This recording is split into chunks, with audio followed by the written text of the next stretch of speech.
สู้กับงานแล้วได้เงินเป็นว่าทีมงานเฮาขึ้นกระดาษได้เครื่องรถแล้วได้เครื่องหนึ่งแล้วต้นสี่และส่วนรถหมดแล้ว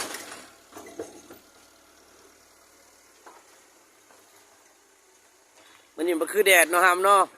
เมื่อวานนี่คือบ่แดดวะมันนี่คือแดดแท้ฮะเมื่อวานนี่บ่แดดนะ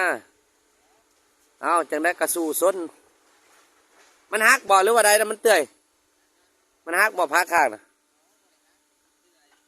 มันเตื่อยคิดว่ามันหักได้หัดสายสเตย์ไอ้อยู่ดิลองกลางนะหัดได้บ่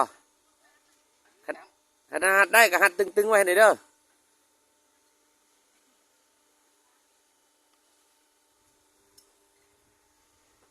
สู้ๆเพื่อได้เงินเพิ่น